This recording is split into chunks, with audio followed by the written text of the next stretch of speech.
Si me queréis, irse. Durante unos segundos, nadie supo cómo reaccionar. La novia se quedó paralizada. El novio miró a su alrededor desconcertado. Los invitados contuvieron la respiración. Algunos se llevaron las manos a la cara. Otros giraron la cabeza, sorprendidos, como si no pudieran creer que aquella frase acabara de sonar en mitad de una boda. Y los fotógrafos no dejaron de disparar. Los flashes estallaban una y otra vez. Las cámaras buscaban el gesto exacto. Los periodistas empujaban para acercarse un poco más. La gente gritaba desde fuera. Dentro de la iglesia, el ambiente era cada vez más irrespirable. En el centro de aquel caos estaba ella, Lola Flores. No como la artista sobre un escenario, no como la estrella de cine, no como la mujer que había conquistado España con su voz, su baile y su temperamento.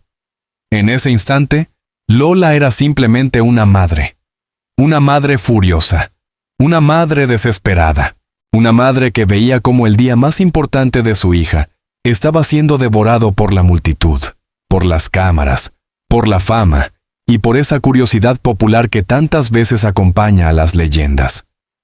Era el 25 de agosto de 1983. Su hija, Lolita Flores, iba a casarse. Lo que debía ser una ceremonia íntima y emocionante, se convirtió en una escena imposible de controlar.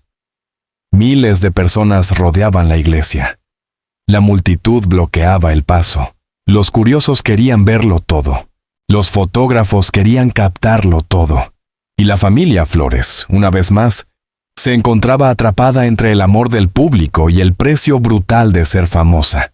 Entonces Lola tomó el micrófono. No preparó un discurso, no buscó una frase elegante. No intentó quedar bien. Miró hacia aquella masa de gente que decía quererla y soltó una frase que parecía una súplica, una orden y un grito al mismo tiempo. Si me queréis, irse. Si me queréis, marchaos. Si de verdad me queréis, dejadnos respirar. Si tanto cariño decís tenernos, permitid que mi hija se case en paz. La frase no era perfecta, no era académica, no era fría ni calculada, pero era puro Lola Flores. Directa, arrolladora, temperamental, imposible de ignorar. Y quizá por eso España jamás la olvidó, porque aquella frase no fue solo una anécdota de boda. Fue el retrato de una mujer que nunca supo vivir a medias. Lola Flores amaba a lo grande, sufría a lo grande, se enfadaba a lo grande y defendía a los suyos con una fuerza que parecía incendiarlo todo. Aquel día, la iglesia se convirtió en escenario. La boda se convirtió en noticia. La desesperación de una madre se convirtió en historia. Y una frase improvisada pasó a formar parte de la memoria popular de todo un país. Pero para entender por qué ese momento fue tan poderoso, hay que mirar más allá del escándalo. Hay que mirar a la mujer que estaba detrás del grito, antes de aquel micrófono, antes de aquella iglesia abarrotada, antes de la novia, el novio, los flashes y el gentío. Hay que volver a Jerez de la Frontera, a una niña llamada María Dolores Flores Ruiz, a una casa humilde, a una familia trabajadora, a una voz que todavía no sabía que un día sería escuchada por millones, porque Lola Flores no nació siendo una leyenda. Se hizo leyenda a base de carácter, de hambre artística, de escenarios, de películas, de canciones, de amores, de heridas, de escándalos y de una forma de vivir que no dejaba indiferente a nadie. La llamaron la faraona. La admiraron, la criticaron, la imitaron, la siguieron, la juzgaron, pero nunca pudieron apartar la mirada de ella. Y quizá esa fue su mayor condena, que incluso cuando pedía que la dejaran en paz, España seguía queriendo mirarla. Esta es la historia de una mujer que convirtió su vida entera en espectáculo. Una artista que no necesitaba pedir permiso para dominar una escena. Una madre que gritó en una iglesia para defender a su hija. Y una leyenda cuyo final dejó a España con una mezcla de admiración, dolor y silencio. Lola Flores. Si me queréis, irse. y el trágico final de la faraona, antes de que España escuchara aquel grito: «Si me queréis, irse». Hubo otro sonido, mucho más pequeño, mucho más frágil, mucho más antiguo. Un llanto de recién nacida que se abrió paso en una casa de Jerez de la Frontera, en una calle marcada por el sol, por el aire del sur, por las voces que subían desde los patios y por esa música invisible que a veces parece vivir en las paredes de Andalucía. Era el 21 de enero de 1923. En el número 45 de la calle Sol, en el barrio de San Miguel, nació una niña. Nadie podía saberlo todavía, pero aquel llanto no sonaba como una simple llegada al mundo. Tenía algo áspero, algo profundo, algo que parecía romper el silencio con una autoridad extraña para una criatura tan pequeña, como si aquella niña no hubiera nacido para pedir permiso, como si desde el primer instante la vida hubiera querido avisar. Esa voz, que hoy apenas llora, un día hará callar teatros enteros. Fuera, Jerez seguía siendo Jerez. Las calles respiraban flamenco sin necesidad de anunciarlo. En los rincones había memoria, compás, penas viejas y alegrías repentinas. En el barrio de San Miguel, la música no era un adorno. Era una forma de mirar, de caminar, de discutir, de celebrar y de sobrevivir. La niña abrió los ojos en ese mundo, unos ojos vivos, inquietos, atentos, no los ojos de alguien que simplemente observa, sino los de alguien que parece estar midiendo el escenario incluso antes de saber lo que es un escenario. Su madre la sostuvo entre los brazos. Su padre, quizá, la miró con ese orgullo silencioso de los hombres que no saben todavía que están frente a un destino demasiado grande para cualquier casa. Aquel bebé no venía de una familia rica. Su padre, Pedro Flores Pinto, regentaba una taberna en Jerez. Su madre, María del Rosario Ruiz Rodríguez, era costurera. En aquella casa no sobraba el dinero, pero había algo que muchas veces vale más que el lujo. Había trabajo, había carácter, había calle, había instinto, y había una conexión natural con la vida popular. La niña creció escuchando cosas que no se enseñan en ninguna academia. El sonido de una puerta al cerrarse, el murmullo de una conversación en una taberna, el golpe de unos pasos sobre el suelo, la risa de una mujer que ha sufrido demasiado, pero todavía sabe reír, el silencio de un hombre antes de cantar, la voz de una madre cosiendo, trabajando, resistiendo. Todo eso entró en ella. Y años después, cuando se subiera a un escenario, no cantaría solamente canciones. Cantaría todo lo que había escuchado sin saber que lo estaba aprendiendo. La llamaron María Dolores Flores Ruiz, pero ese nombre todavía no pesaba como pesaría después. Todavía no era un nombre escrito en marquesinas, en contratos, en carteles, en programas de televisión, en titulares de prensa y en la memoria sentimental de un país. Todavía no era Lola Flores, todavía no era la faraona, era solo una niña de Jerez. Pero algunas niñas parecen traer una hoguera escondida, y en ella, la hoguera empezó pronto. Cuando tenía 5 años, su familia se trasladó a Sevilla. Para otra niña, aquel cambio habría sido solo una mudanza. Para ella, fue un nuevo decorado, otra ciudad, otras voces, otras calles, otra manera de recibir estímulos. Sevilla la vio crecer un poco más. La vio caminar, mirar, escuchar, absorber. Su padre probó suerte en negocios y trabajos ligados a bares y restaurantes. Su madre seguía siendo esa figura de esfuerzo cotidiano. Y mientras la vida familiar avanzaba con sus preocupaciones normales, algo dentro de la niña parecía no conformarse. Porque hay personas que aprenden a vivir poco a poco. Y hay otras que, desde niñas, parecen estar ensayando una entrada triunfal. María Dolores no era una criatura apagada. No era una presencia tímida destinada a confundirse con las demás. Había en ella una electricidad difícil de explicar, una mezcla de gracia, descaro y atención. Miraba como si quisiera comprenderlo todo, pero también como si esperara el momento exacto para intervenir. La vida podía estar hablando alrededor. Pero ella parecía escuchar el ritmo escondido debajo de las palabras. Después, la familia regresó a Jerez. Y ese regreso fue más que volver a un lugar. Fue volver a la raíz. Jerez no iba a ser solamente el punto de partida de su biografía. Iba a ser el suelo emocional de su leyenda. La tierra que explicaría una parte de su orgullo, de su compás, de su forma de entender el arte no como un oficio frío, sino como una manera de arder delante de los demás. Allí empezó a estudiar baile. Primero con María Pantoja, después, también en Sevilla, con el maestro Realito. Pero incluso cuando aprendía pasos, incluso cuando repetía movimientos, incluso cuando intentaba seguir una disciplina, algo en ella se resistía a ser domesticado del todo. Porque Lola, aunque todavía no fuera Lola para el mundo, no estaba hecha para copiar. Podía mirar a las grandes artistas. Podía admirar a Imperio Argentina, a Estrellita Castro, a Pastora Imperio. Podía intentar seguir sus gestos, sus maneras, su elegancia, su fuerza, pero cada vez que imitaba, algo suyo se colaba. Un giro más brusco, una mirada más desafiante, una pausa más larga, un gesto más teatral, una forma de quedarse quieta que parecía decir, «Mírame». Y la miraban. Ese fue quizás su primer gran poder.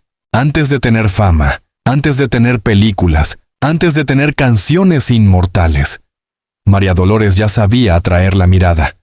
No porque fuera perfecta, no porque obedeciera todas las reglas, sino porque cuando estaba presente, parecía que algo iba a pasar. Y el público siempre siente eso.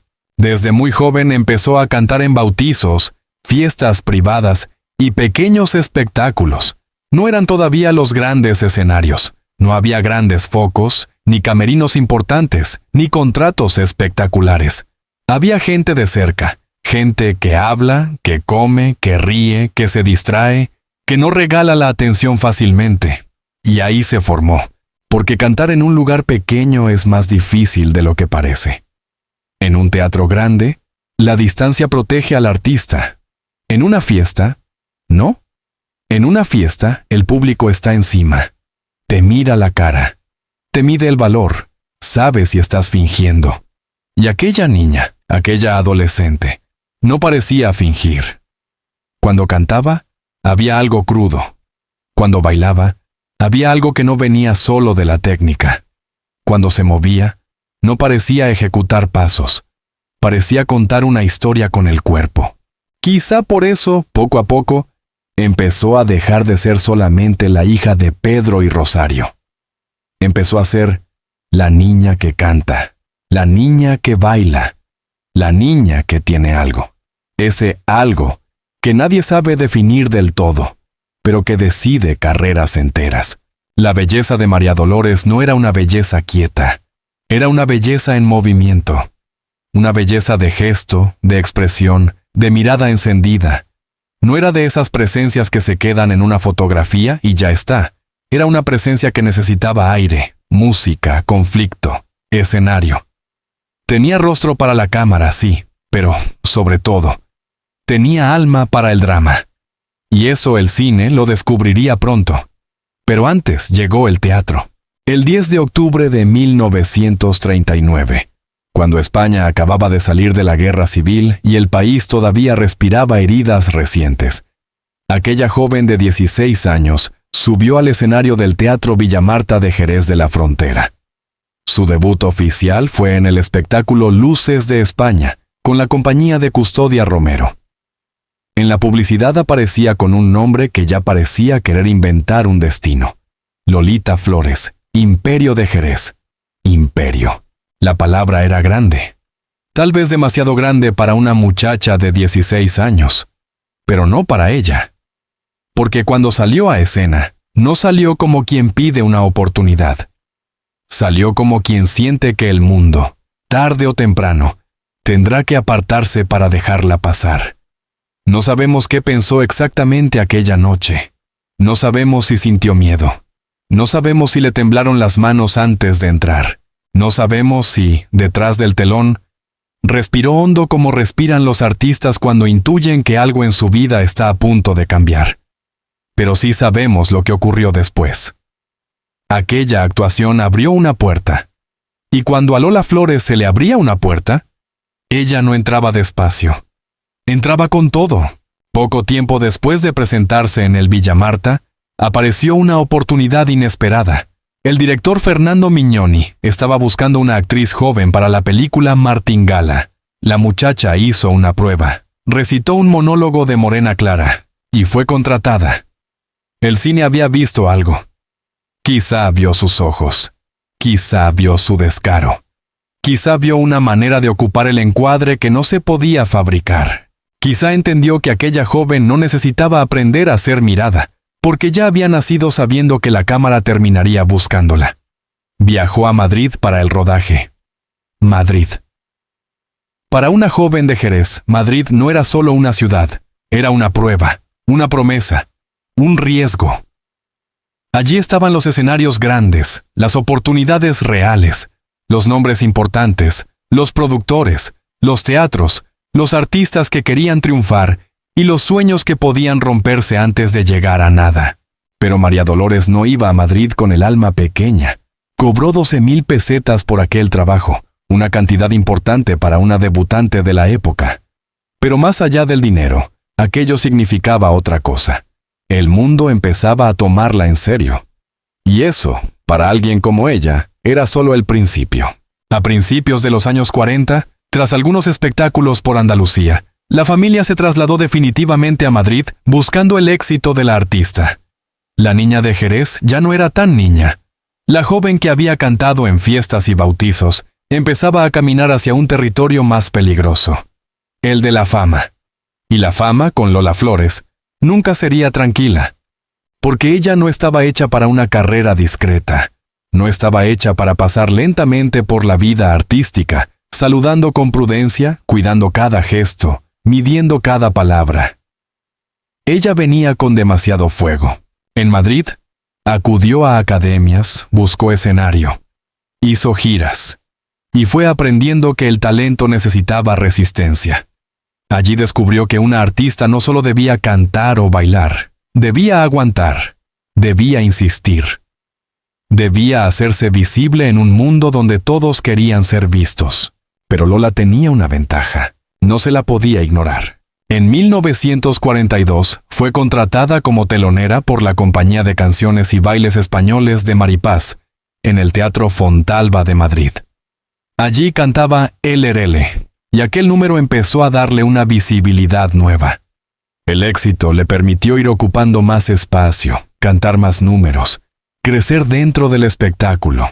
Pero lo que estaba ocurriendo era mucho más profundo que una simple progresión profesional. La niña de la calle Sol estaba cambiando de piel.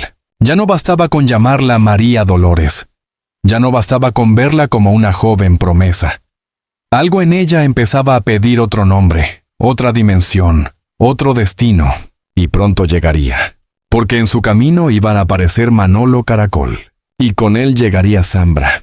Pero antes de ese incendio, antes de que la pasión artística y personal entre ambos se convirtiera en una de las etapas decisivas de su vida, conviene mirar una última vez a aquella niña de Jerez, la niña que lloró por primera vez en una casa de la calle Sol, la niña que escuchó la música antes de entenderla, la niña que aprendió que el cuerpo también podía hablar, la niña que miraba como si ya supiera que un día iba a ser mirada por todos. Esa niña todavía no tenía una corona, pero tenía algo más peligroso.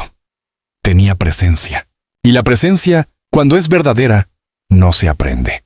Se nace con ella. Por eso, cuando muchos años después Lola Flores se plantó frente a una multitud y gritó, «Si me queréis, irse», España no escuchó solamente a una madre desesperada. Escuchó a aquella niña de Jerez que nunca había sabido callarse ante el ruido del mundo. La misma que había nacido con fuego en la garganta. La misma que había aprendido a convertir cada mirada en desafío.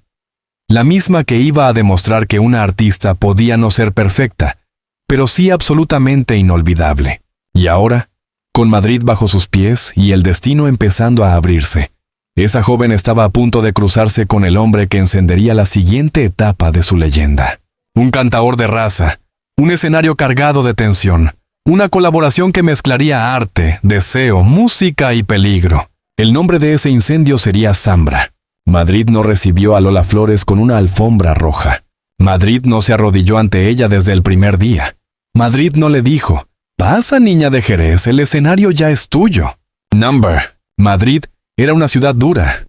Una ciudad de puertas cerradas, de teatros llenos de nombres, de artistas que llegaban desde todas partes con una maleta, una promesa y una desesperación escondida detrás de la sonrisa. Madrid podía elevarte, sí, pero antes tenía que probarte. Y Lola llegó dispuesta a que la probaran. No venía con la fragilidad de quien espera un milagro. Venía con la mirada de quien sabe que, si el milagro no aparece, habrá que fabricarlo con las manos, con los pies, con la garganta y con ese temperamento que ya empezaba a ser imposible de contener. La niña de Jerez ya había dejado atrás las fiestas pequeñas, los bautizos, los primeros escenarios, el Teatro Villa Marta, aquella publicidad que la llamaba Lolita Flores, Imperio de Jerez. Había probado el cine, había sentido el peso de Madrid y había entendido algo esencial. En la capital no bastaba con tener arte, había que imponerse. Y Lola Flores sabía imponerse incluso antes de saber exactamente cómo se hacía. En aquellos primeros años 40, Madrid olía a posguerra, a humo, a cansancio y a hambre de evasión. La gente necesitaba olvidar, necesitaba canciones, necesitaba teatro, necesitaba ver sobre el escenario aquello que la vida diaria le negaba: pasión, color, drama, belleza, exceso. Y en ese terreno, Lola iba a encontrar su reino. Primero llegó como telonera. En 1942, fue contratada por la Compañía de Canciones y Bailes Españoles de Mar y Paz, en el Teatro Fontalba de Madrid. Allí cantaba El Lerele. Puede parecer un detalle pequeño dentro de una vida tan enorme, pero a veces una leyenda no empieza con un trueno. Empieza con una canción que, de pronto, hace que el público deje de mirar el programa de mano y levante la cabeza. El Lerele fue eso, un primer golpe, una primera llamada, una señal. Imaginemos el teatro, la luz, cayendo sobre una muchacha que todavía no era la gran Lola Flores, pero que ya tenía algo más peligroso que la fama: hambre de ella. El murmullo del público al principio, algún espectador distraído, alguna mirada escéptica, algún empresario observando desde la sombra. Y entonces Lola se movía. No era solo la voz, no era solo el baile, no era solo el vestido. Era la manera en que parecía pelearse con el aire. La forma en que cada gesto decía más de lo que decía la letra. La manera en que, aun siendo joven, no parecía estar pidiendo permiso para ocupar el escenario, sino reclamándolo como si le perteneciera desde antes de nacer. El éxito de aquel número le permitió crecer dentro del espectáculo. Ya no era una presencia lateral. Ya no era solo una promesa que calentaba al público antes de los grandes nombres. Empezaba a ocurrir algo que muchos artistas sueñan y pocos consiguen. Cuando Lola aparecía, la temperatura de la sala cambiaba. Y entonces apareció Manolo Caracol. No apareció como un hombre cualquiera. Manolo Caracol ya era un cantaor de prestigio. Un hombre con peso. Una voz hecha de tradición, de hondura, de autoridad flamenca. No era un adorno para Lola, ni Lola iba a ser un adorno para él. Allí había dos fuerzas, dos temperamentos, dos maneras distintas de entender el arte como algo que no se interpreta desde fuera, sino desde una zona más profunda, más peligrosa, más cercana a la herida. Cuando dos artistas así se encuentran, puede pasar una de dos cosas: o se destruyen o encienden algo que nadie sabe apagar. Con Lola y Caracol ocurrió lo segundo.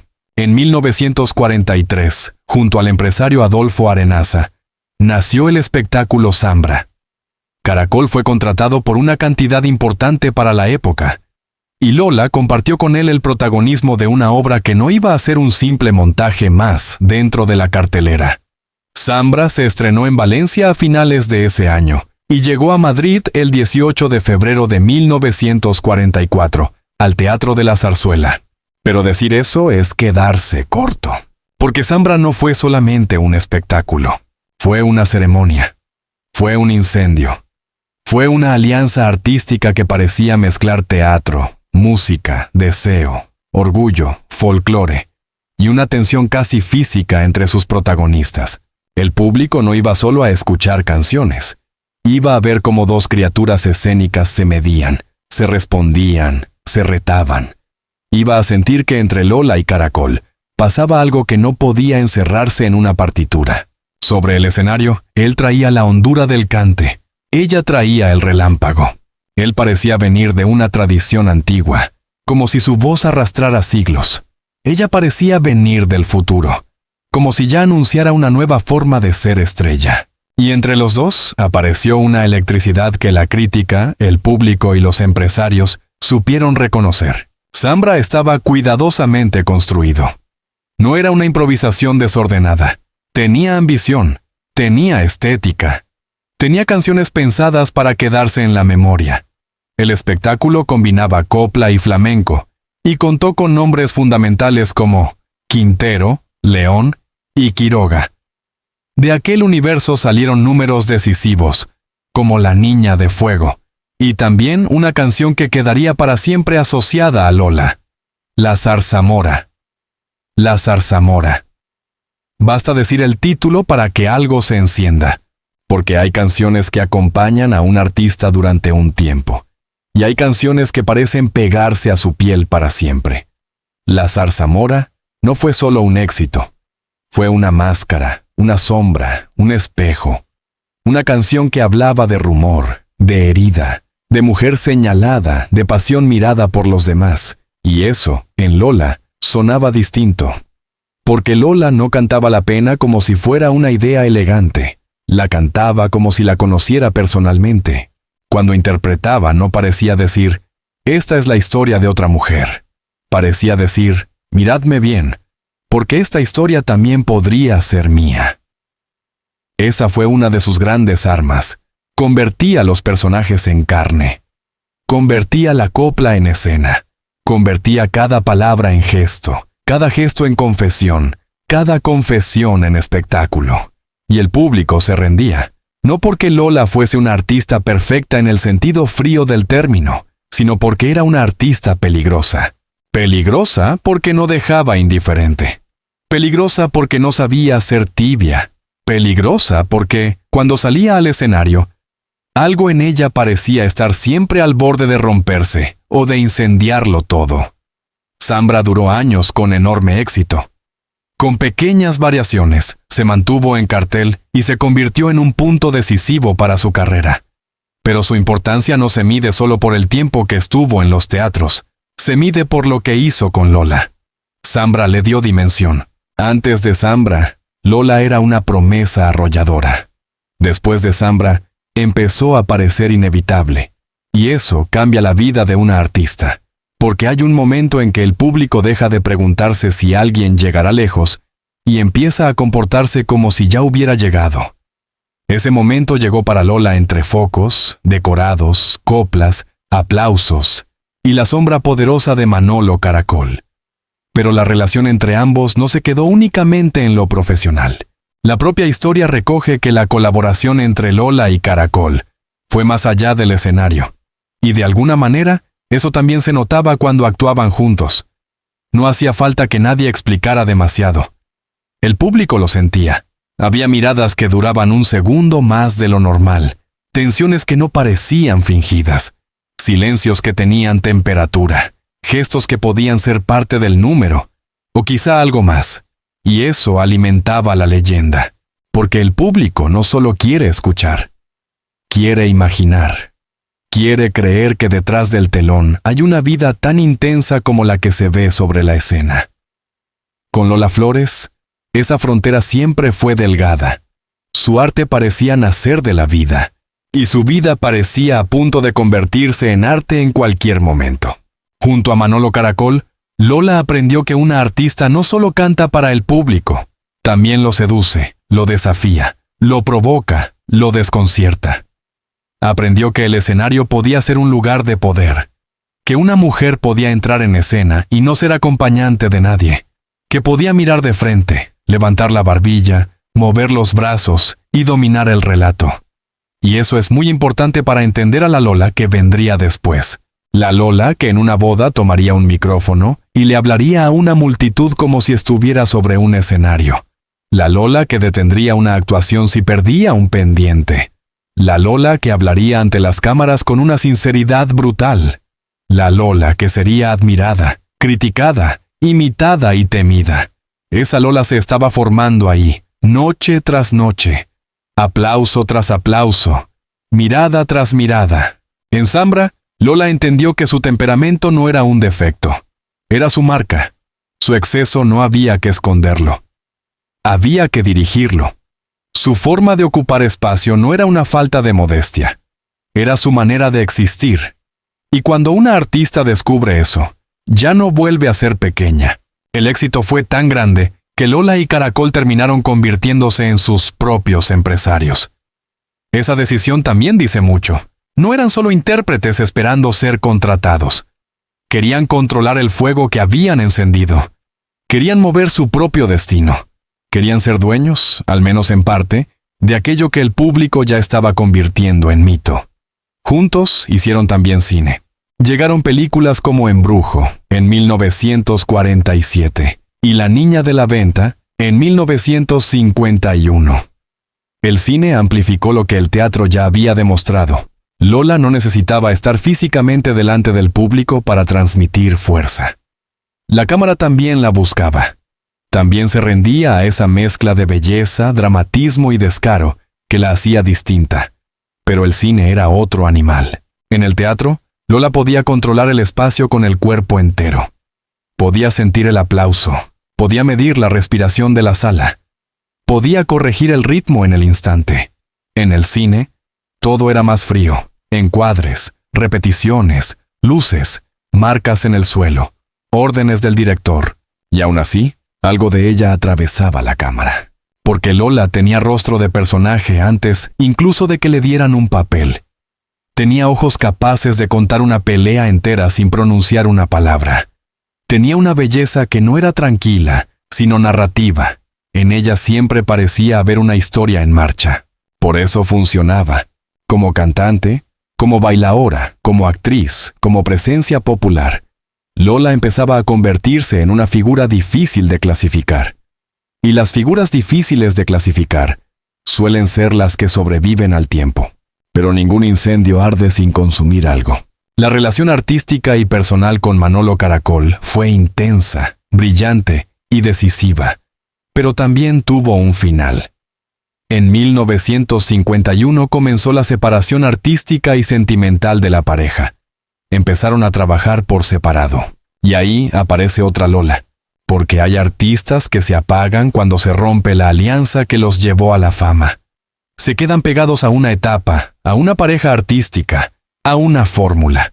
El público los recuerda siempre junto a otro nombre, y cuando ese otro nombre desaparece, la luz baja. Con Lola no ocurrió eso. Claro que Caracol fue decisivo. Claro que Zambra fue fundamental. Claro que aquella colaboración la empujó hacia una dimensión nueva. Pero Lola Flores no era una mujer destinada a vivir como mitad de nadie. Eso fue quizá lo que el tiempo terminó demostrando. La separación pudo haber sido un golpe. Pudo haber dejado preguntas, rumores, heridas, silencios. Pudo haber obligado a Lola a enfrentarse al miedo de cualquier artista. ¿Quién soy yo cuando ya no estoy al lado de la persona con la que el público me descubrió? Pero Lola parecía tener una respuesta escrita en el cuerpo. Soy Lola, y eso bastaba. A partir de ahí su carrera tomaría otro rumbo. Más grande, más comercial, más internacional. El teatro le había dado garra. Caracol le había dado contraste. Zambra le había dado mito. Pero lo que estaba por llegar iba a convertirla en una estrella de otro tamaño. Porque en 1951, justo cuando una etapa se cerraba, otra puerta se abría con un ruido enorme. Una productora española quería construir un verdadero sistema de estrellas. Quería cine, teatro, televisión, América, titulares, publicidad, contratos enormes. Y para eso necesitaba una figura capaz de llenar no solo un escenario, sino una época. Necesitaba a Lola Flores. Ese año, Suevia Films decidió apostar por ella con un contrato exclusivo de 3 años y 5 películas por 6 millones de pesetas. Una cifra que convirtió la firma en todo un acontecimiento público. Pero eso ya pertenece al siguiente capítulo. Antes de cruzar esa puerta, hay que entender lo que Zambra dejó en ella. Zambra le enseñó que el público no solo quiere talento, quiere verdad. Le enseñó que una canción puede ser una escena, que una escena puede ser una confesión, que una mujer con carácter puede dominar un teatro entero sin pedir disculpas, que el amor, el rumor, el deseo y la ambición también pueden alimentar una leyenda. Y sobre todo, le enseñó algo que la acompañaría hasta el final. Lola Flores no estaba hecha para gustar a todos. Estaba hecha para que nadie pudiera olvidarla. Por eso, cuando muchos años después el país la recordara gritando, «Si me queréis, irse», esa frase no sonaría como una rareza aislada. Sonaría como la consecuencia natural de una vida entera vivida en estado de escena. La Lola de la Iglesia nació en Jerez, ¿sí? Pero se templó en Madrid. Se encendió junto a Caracol y se volvió imparable con Zambra. Allí, entre copla y flamenco, entre focos y sombras, entre aplausos y rumores, la joven artista dejó de ser solamente una promesa. Empezó a convertirse en mito. Y los mitos, cuando nacen de verdad, no nacen limpios ni tranquilos.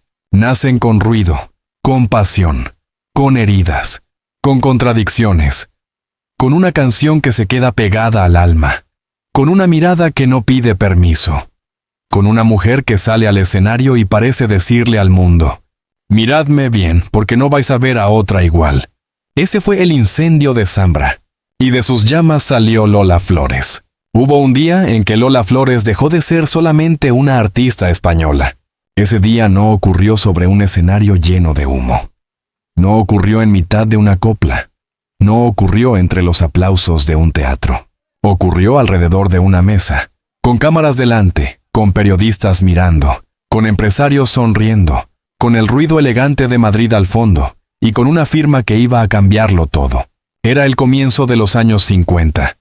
Y Lola acababa de dejar atrás una de las etapas más intensas de su vida. Zambra había encendido su nombre.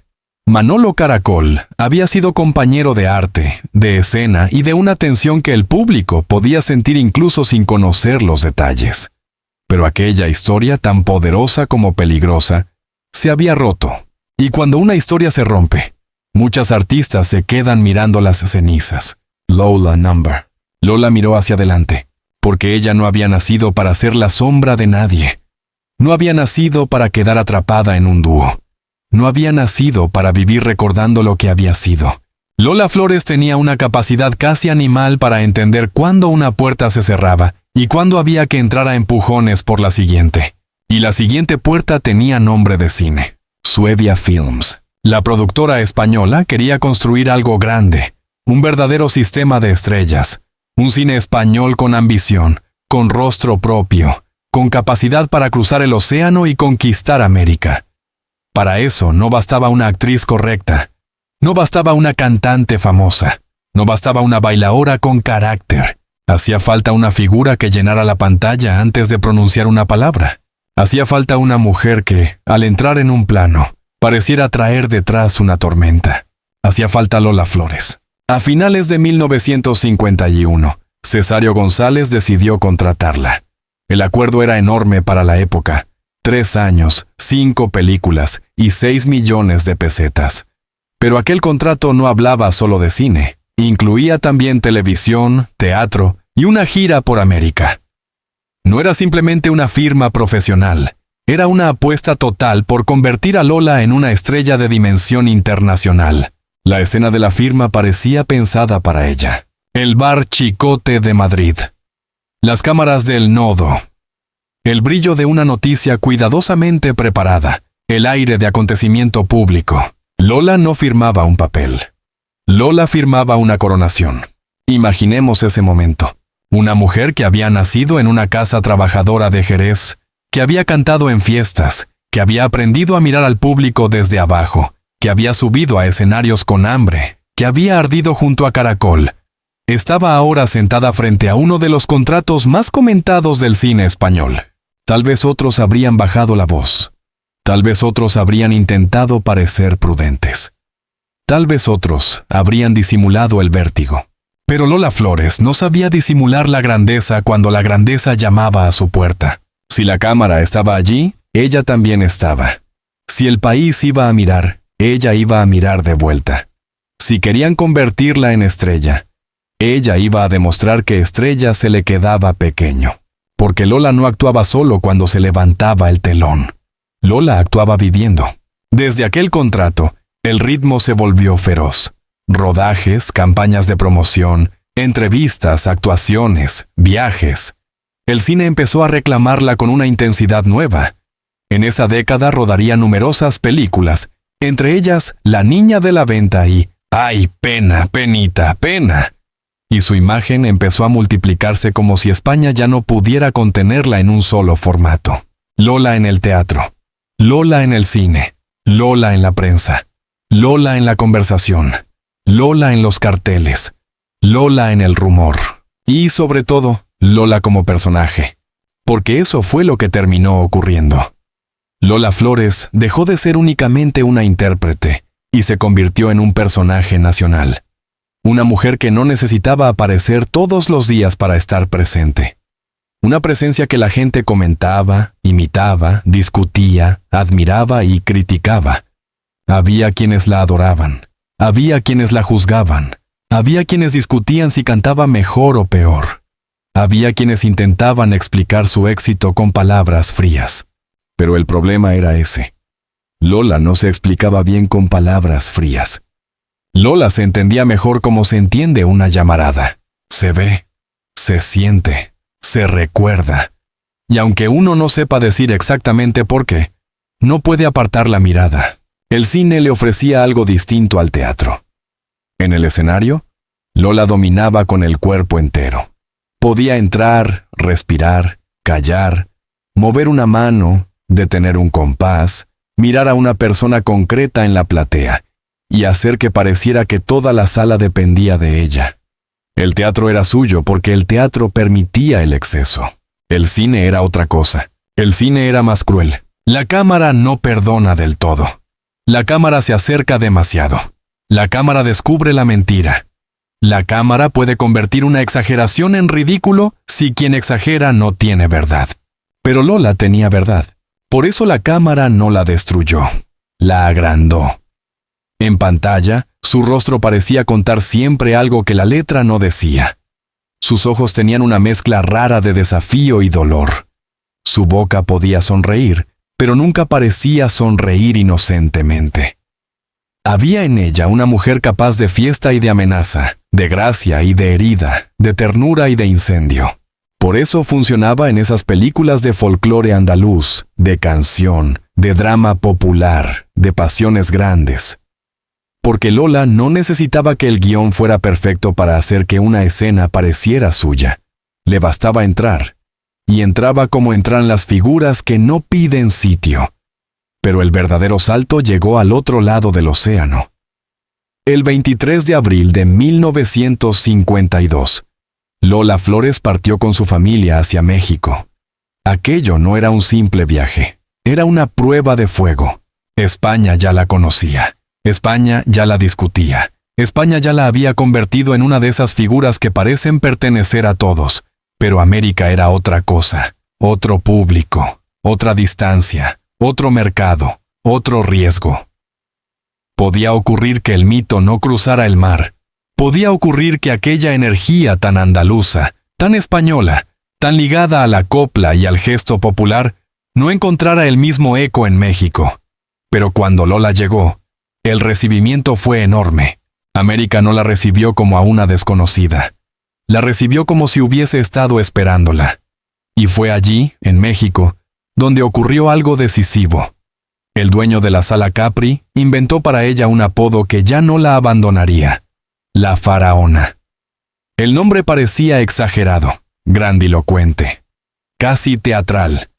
Pero con Lola, lo exagerado muchas veces terminaba pareciendo exacto. La faraona, una palabra que sugería poder, misterio, autoridad, lujo, distancia, eternidad. Una palabra que no la describía como una cantante más, sino como una figura de otra escala. Una mujer que no simplemente actuaba, sino que reinaba. Y el apodo se quedó porque le pertenecía. No porque Lola fuese fría como una estatua antigua, sino porque imponía. Porque cuando aparecía, algo en la habitación se ordenaba alrededor de ella. Porque tenía esa cualidad de las personas que no necesitan levantar la voz para que todos sepan dónde mirar. Aunque cuando la levantaba, el mundo entero parecía enterarse. En México, Lola encontró un espejo nuevo. Un público capaz de entender su dramatismo. Una industria que podía amplificar su imagen. Una conexión con la canción popular, con el melodrama, con el cine de grandes emociones. Allí participó en películas que le dieron reconocimiento y que la vincularon a la llamada época de oro del cine mexicano. Títulos como Reportaje, Ay, pena, penita, pena, La faraona y Los tres amores de Lola contribuyeron a que su figura creciera también fuera de España. Pero más allá de las películas, había algo en América que parecía encajar con ella. La escala. Lola era demasiado intensa para lo pequeño. Necesitaba escenarios grandes. Necesitaba públicos ruidosos. Necesitaba ciudades que supieran recibir a una mujer como si recibieran un acontecimiento. Y América le dio eso. De México fue a La Habana, después a Río de Janeiro, a Ecuador, a Buenos Aires, a Nueva York. Cada ciudad añadía una capa al mito. Cada viaje hacía que la Lola nacida en Jerez pareciera menos local y más legendaria. Ya no era solo la artista que había triunfado en Madrid. Era una figura que cruzaba fronteras, que llevaba una imagen de España al mundo. Pero una imagen pasada por su propio filtro. Más teatral, más carnal, más desobediente. No era una embajadora tranquila, era una embajadora de fuego. Y eso generaba fascinación, porque Lola Flores no representaba una España fría ni institucional. Representaba una España de gesto, de música, de drama, de raíz popular, de temperamento. Una España que podía resultar excesiva para algunos, pero que en ella se volvía inolvidable. La década de los 50 fue, por eso, el periodo definitivo de construcción de su mito. No solo por la cantidad de trabajo, sino por la velocidad con la que su imagen se volvió omnipresente. Rodaba películas, hacía giras, estrenaba espectáculos, viajaba, regresaba, volvía a marcharse. Su vida parecía una sucesión de maletas, camerinos, focos, hoteles, aplausos, titulares y noches largas. Pero debajo del brillo también había desgaste, porque vivir como Lola vivía no era descansar en la fama, era alimentarla todos los días. El público quería verla siempre intensa, los empresarios querían que rindiera. El cine quería su rostro, el teatro quería su cuerpo, la prensa quería su vida. América quería su leyenda, España quería recuperarla cada vez que se iba. Y Lola respondía como respondía siempre, con más Lola. En 1954, presentó en Madrid un nuevo espectáculo titulado Copla y Bandera, con colaboraciones como la del cantaor Beni de Cádiz. El título ya parecía una declaración: Copla y Bandera, arte y símbolo, canción y pertenencia. Lola no solo cantaba un género, lo encarnaba, lo defendía, lo llevaba como si fuera una mantilla y una espada al mismo tiempo. Al año siguiente, en 1955, volvió a México.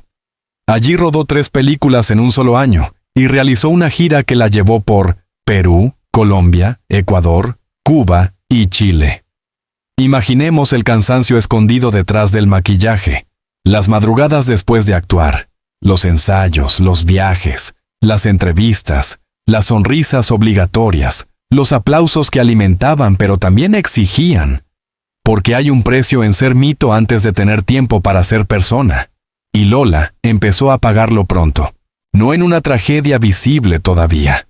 no en una caída inmediata, sino en algo más silencioso, la imposibilidad de detenerse. Cuando una artista se convierte en Lola Flores, ya no pertenece del todo a su casa, ni siquiera pertenece del todo a sí misma. Pertenece a una expectativa, a una imagen, a una idea que los demás han construido y que cada noche hay que sostener. La faraona no podía salir apagada. La faraona no podía parecer pequeña. La faraona no podía defraudar. Y ella lo sabía. Quizá por eso su personaje público se volvió cada vez más grande, más rotundo, más reconocible. Si la querían inmensa, ella sería inmensa. Si la querían pasional, ella sería pasional. Si la querían inolvidable, ella no daría descanso a la memoria. Pero lo más interesante es que, en medio de esa construcción casi imperial, Lola nunca perdió del todo su verdad de origen. Podía estar en México, en Buenos Aires o en Nueva York. Podía firmar contratos enormes. Podía rodar películas. Podía ser fotografiada como una estrella. Pero seguía habiendo en ella algo de la niña de Jerez. Algo de la taberna de su padre, de la costura de su madre, de los patios, de las fiestas, de los primeros escenarios donde había aprendido que la atención no se pide, se conquista. Eso fue lo que la hizo distinta. Otras artistas podían ser más técnicas, otras podían ser más disciplinadas, otras podían ser más elegantes según los cánones de la época.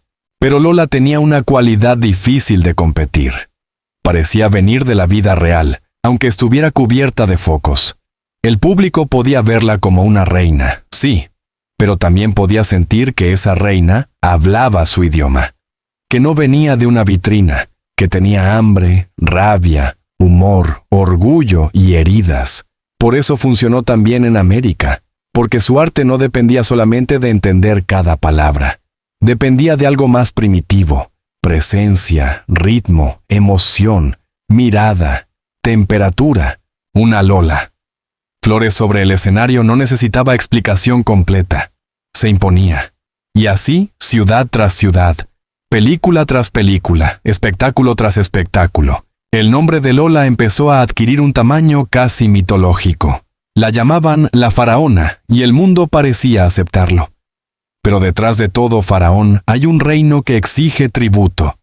Y el reino de Lola era agotador. La fama no solo la elevaba, también la encerraba. Cada nuevo éxito aumentaba la presión del siguiente. Cada aplauso confirmaba que el público quería más. Cada viaje hacía más difícil volver a una vida tranquila. Cada titular añadía otra capa a una imagen que ya no podía desmontarse fácilmente. A veces el mito protege, otras veces asfixia. Lola todavía estaba en la etapa del brillo. Todavía el drama final quedaba lejos. Todavía faltaban los grandes conflictos mediáticos, la boda de Lolita, el grito inmortal, Hacienda, la enfermedad, el adiós. Pero en los años 50 ya se estaba construyendo la máquina que convertiría cualquier gesto suyo en acontecimiento. Y esa máquina no se apagaría nunca del todo.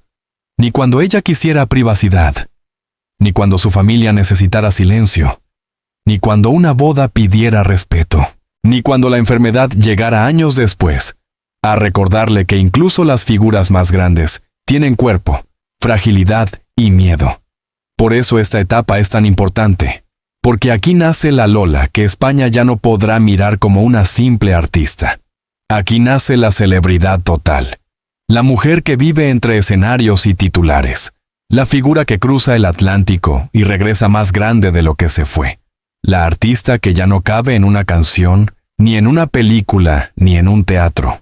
La Lola que empieza a pertenecer al imaginario. En 1957, cuando regresó a España y estrenó arte español con Rafael Farina como cantaor, ya no era la misma mujer que años atrás había llegado a Madrid buscando hacerse un sitio. Ahora el sitio parecía hecho alrededor de ella. El público la reconocía antes de escucharla. La prensa la perseguía. Los empresarios la buscaban. Su nombre era marca, promesa y espectáculo. Pero aún así, Lola seguía necesitando salir a escena, porque para algunas artistas la fama es el objetivo. Para Lola, la fama era apenas una consecuencia. Lo suyo era el momento exacto en que la luz le tocaba la cara. El silencio se abría y ella podía hacer lo que mejor sabía hacer: convertir la vida en una escena más grande que la vida. Allí estaba su poder. Y también su condena. Porque cuanto más grande se hacía Lola Flores, menos espacio quedaba para María Dolores. María Dolores era la mujer que venía de Jerez, la hija de Pedro y Rosario, la madre que algún día defendería a Lolita en una iglesia abarrotada, la mujer que sufriría, que enfermaría, que se cansaría, que tendría miedo. Lola Flores era otra cosa, era el personaje, la artista, la tormenta, la faraona. Y en los años 50, esas dos identidades empezaron a mezclarse hasta volverse casi inseparables. El público quería a Lola, la industria quería a Lola, América quería a la faraona, España quería a su mito. Pero ¿quién protegía a la mujer detrás del mito?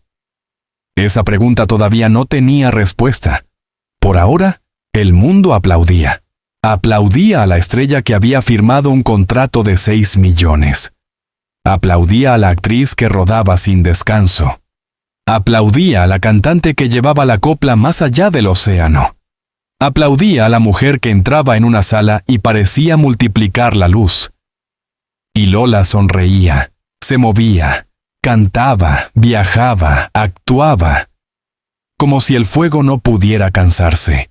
Pero el fuego siempre cobra.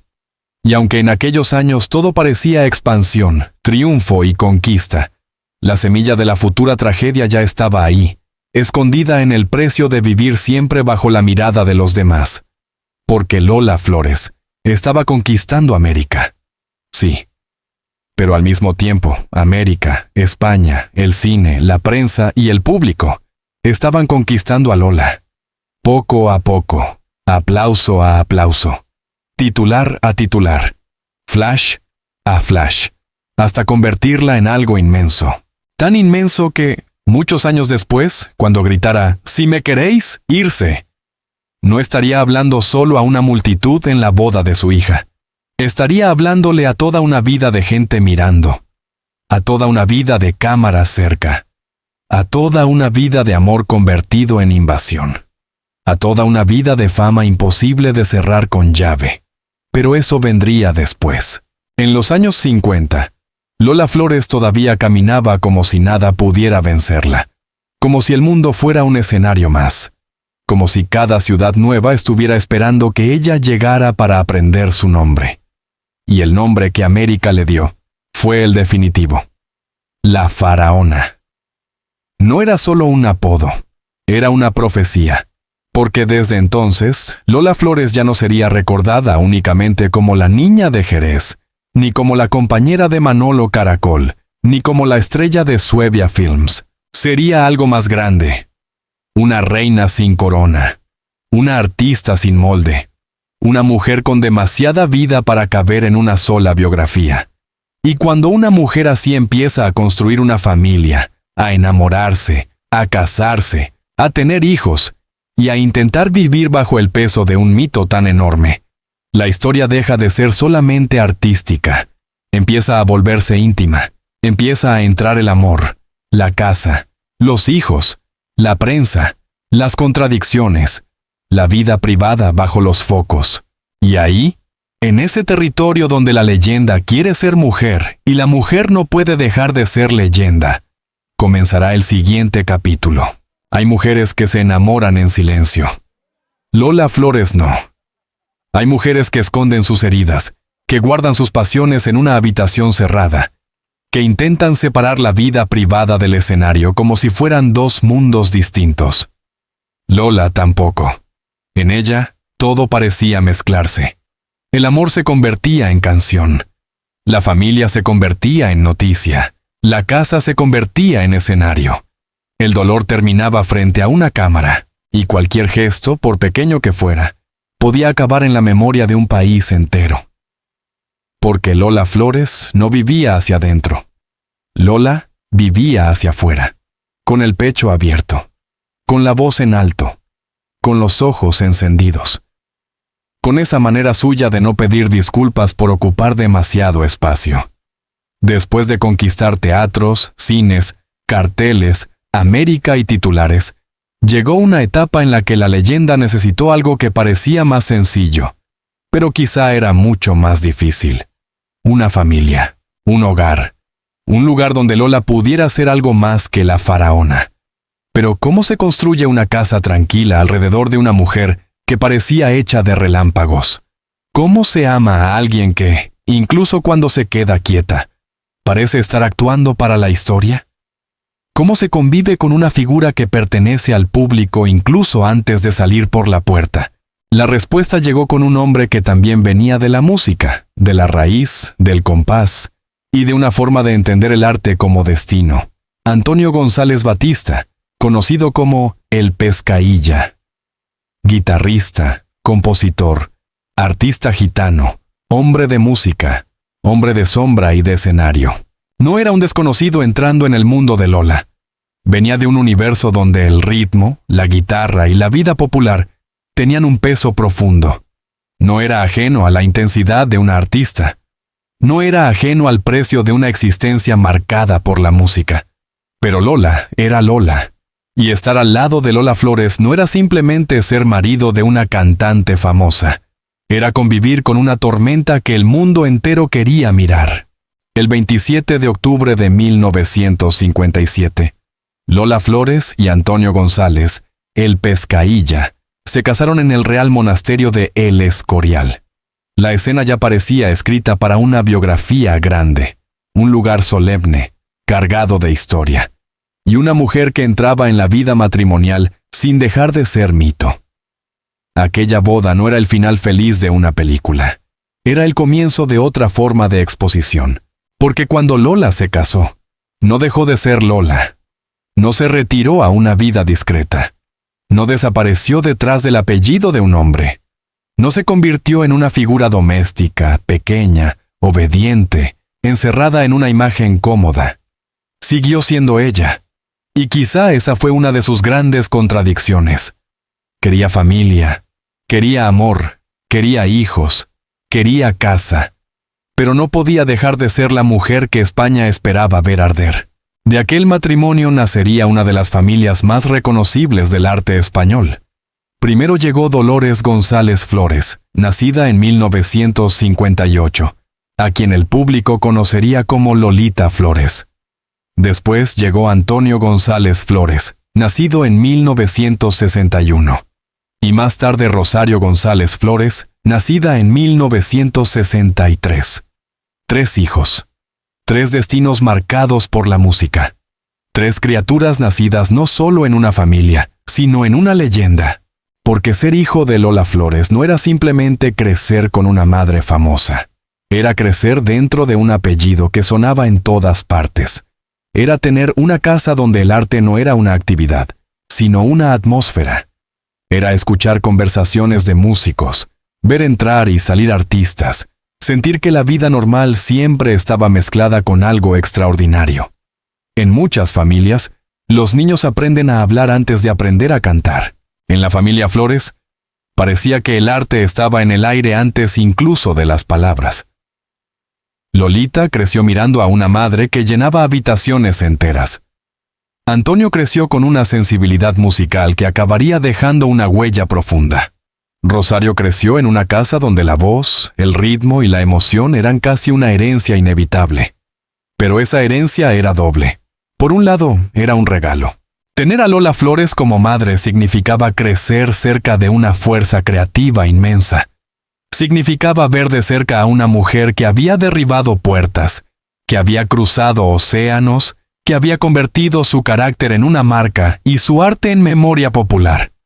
Pero también era una carga, porque cuando la madre es un mito, los hijos no nacen en silencio. Nacen ya mirados. Antes de elegir quién quieren ser, el público ya los observa. Antes de cometer errores, la prensa ya los espera. Antes de cantar una nota, alguien ya compara. Antes de vivir una historia propia, el apellido pesa. Y el apellido Flores pesaba mucho. Lola podía ser una madre apasionada, protectora, intensa, pero también era una presencia enorme. de esas presencias que aman con fuerza, pero que ocupan el centro de cualquier escena incluso sin querer. Una mujer así puede dar luz, pero también proyectar una sombra gigantesca.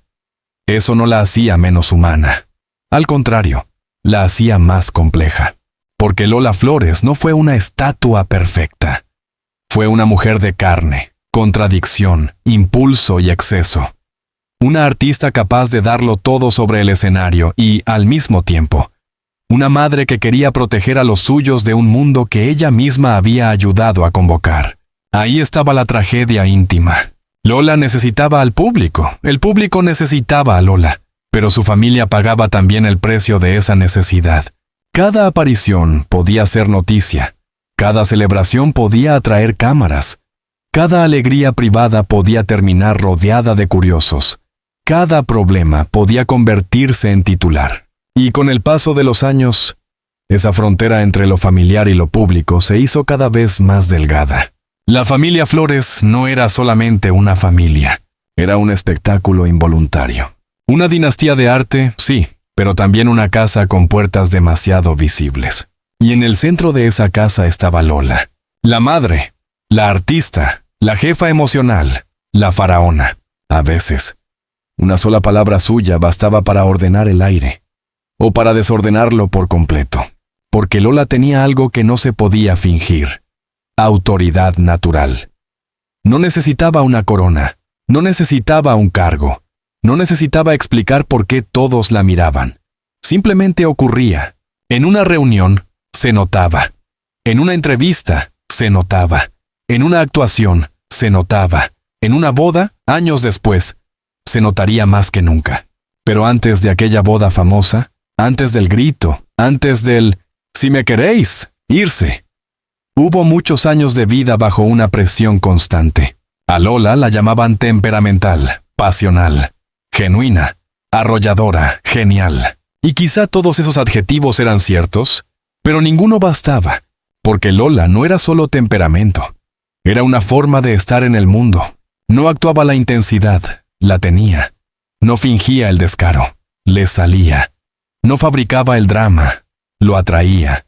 No buscaba ser inolvidable, simplemente no sabía ser de otra manera. Y eso, para el público, era fascinante. La gente podía discutir si Lola cantaba de una forma u otra, si bailaba con más o menos técnica, si exageraba demasiado, si hablaba demasiado, si se metía en demasiados líos. Pero nadie discutía una cosa: Lola Flores tenía presencia.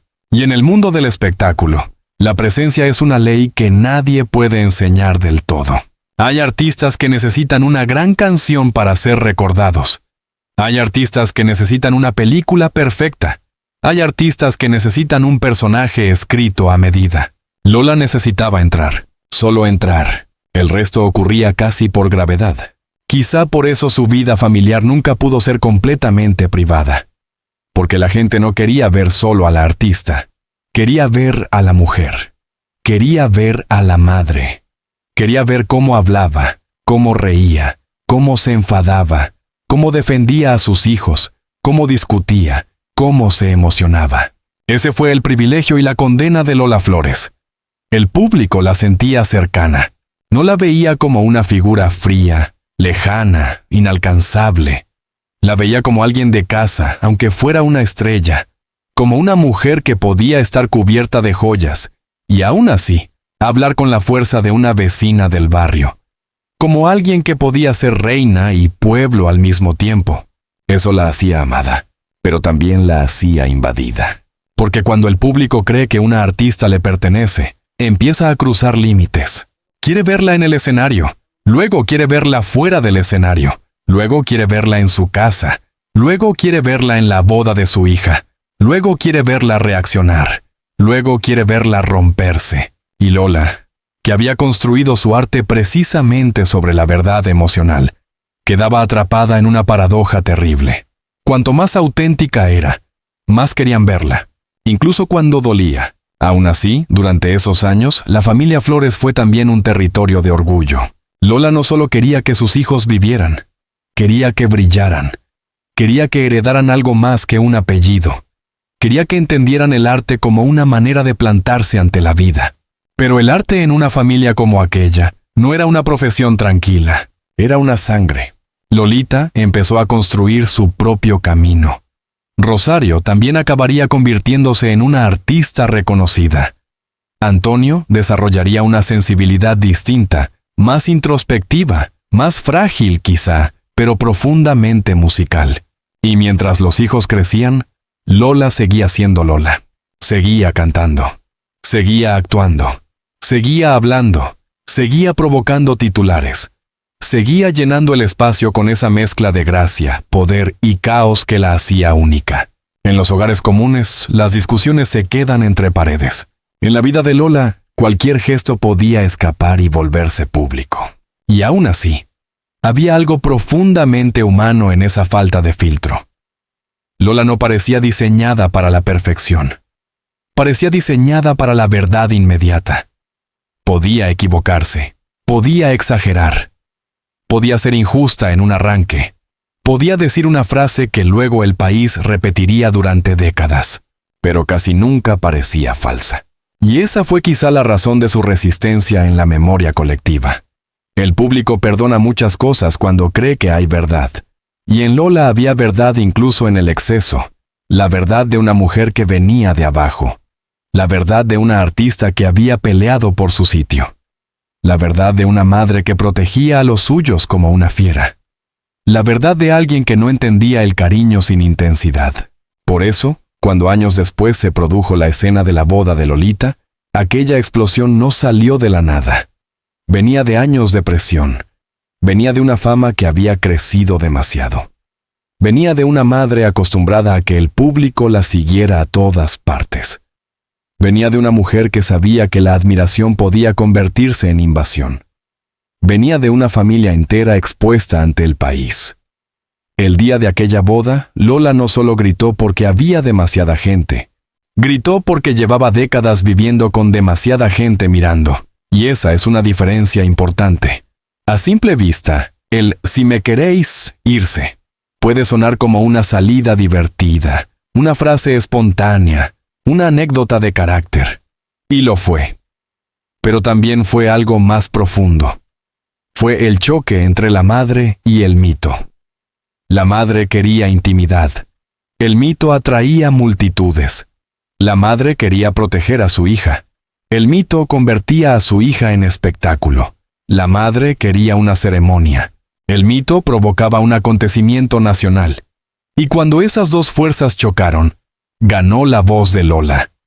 Una voz que no podía ser suave en medio del caos. Una voz que no sabía pedir permiso. Una voz que decía, "basta". Ese grito fue una frontera. Pero antes de llegar a él, la vida de Lola con su familia ya había mostrado que el amor, en su caso, no podía separarse de la exposición pública.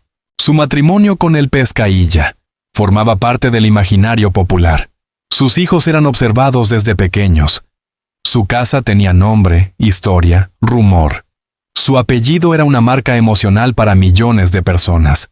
La familia Flores era admirada, sí, pero también era consumida. Y Lola, en el centro, hacía lo que había hecho siempre: sostener el personaje, sostener la casa, sostener el fuego. Quizá por eso su figura resulta tan poderosa y tan contradictoria. Porque no fue una mujer que eligiera entre ser artista y ser madre.